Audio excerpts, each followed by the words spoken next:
shit. I mean, it's polished. Give the thing a break.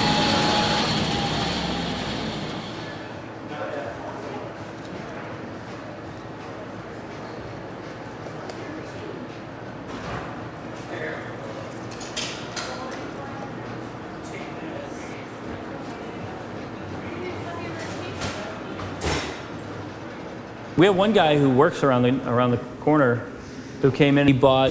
I think he bought some chicken, and he gave it to his son, who's a little kid. And the kid didn't know why it was better than the normal stuff, but he just looked at his dad and was like, "What am I eating? Why is this so much better?" And it's like, if a little kid notices, then, you know, there's a reason. I hate to say that because it sounds kind of snobby to me, like we're educating our customers, but it's really, we're just giving them, more often than not, less expensive alternatives to the stuff that they're used to. You know, you're not going to find a Palaron steak in the styrofoam package of the Jewel.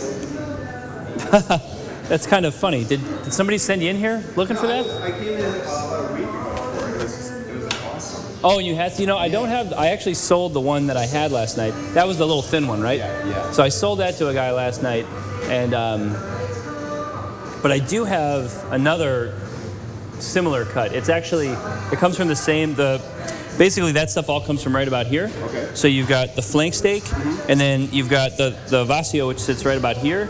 But then underneath that, you've got what's called the sirloin flap. And there's an Argentine name for it that I can't remember. And the piece of paper I had written down fell out of my pocket or something. It is the butcher shop. It is the butcher shop. I hope he says that for a long time. I got into the butchering thing a long time ago. And I never thought it would kind of take over, but it evolved into me wanting to open a restaurant that was, specifically whole animal, everything butchered in-house. I started cooking at a French restaurant out near where I grew up, and then I moved out east, went to culinary school, worked in New York for a little while, met my wife. And then after 9/11, we moved back to Chicago. And we worked in a bunch of different places, both as cooks and sous chefs. She's a pastry chef. And eventually we got to the point to where we had a pretty specific idea of what we wanted our restaurant to be. And an opportunity came along that seemed good at the time. And we took it. So we opened Motto in 2008, and it did pretty well for us. We were open for just shy of 3 years, and we were able to be one of the only whole animal restaurants in the city. You were a chef first? Yeah, I cooked for a long time. And the last restaurant we had, I've been butchering animals for a while, but the last restaurant that we had, it was all whole animal. Mm-hmm. The only thing we couldn't do whole was beef because we just didn't have the cooler space, but I would call my beef farmer and say, "What do you have that no one else is buying?" I sold, you know what a Palaron steak is? Never heard of it. A lot of people call it they call it the flat iron. Flat iron, I know what that is. And there's a big line of tissue that runs through the middle of it. You'll cut that tissue out? Well, you can leave it whole and use it as a braising cut. I had a guy buy it and make chili with it. It's the best chili he ever had. Did you spell it for me?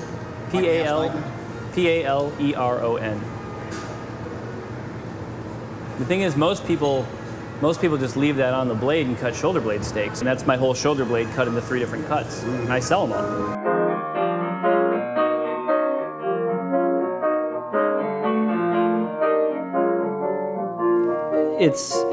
I feel like Chicago is catching up in that places like Northern California, New York, and Portland and Seattle have been kind of in that mindset a little bit longer.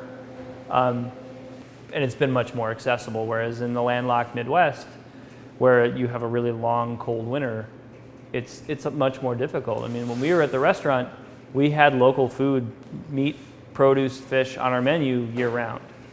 And in February, it was tough.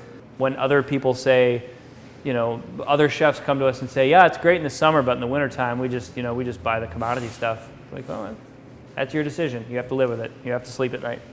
One of the things that my wife always likes to say in these kinds of interviews is that it's the whole idea of voting with your dollar. You can come to this little butcher shop that's owned by me and my wife, and you can buy stuff from us. And you can not only support our small local business, but you can know the money is going directly to the farmer. There's no middleman. There's no corporation that owns this stuff. And the farmers come here, and I write the farmer a check. We're more expensive than the Jewel, but we're in most cases less expensive than Whole Foods. As nice as yours. Parsley. Rosemary. See, now that's rosemary. Well, that's in the greenhouse, so that's outside, you can tell. She was nice, and I couldn't help but take a Yeah. little bit. It's not your rosemary. And that's for you. Wonderful. Look at this. This is spring growth. Gorgeous. Looks good. Might have some flowers on there. I don't know yet. Some of them do. Cool. Oh, this stuff is unbelievable. All right. Well, ta-ta. Thanks. Man, put your nose in there, man. We're first and foremost about the quality and the responsibility of what we're doing. And we take that very seriously. And I think most of our customers so far have responded very well to that.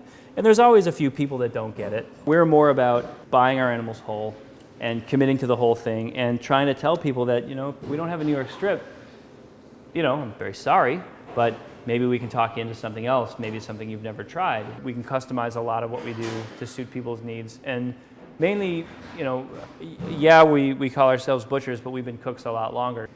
So, yeah, it's funny. People think we would want to be the only ones doing this, but we really want to see it spread to everything. More butchers, more people getting fish, more produce markets, and,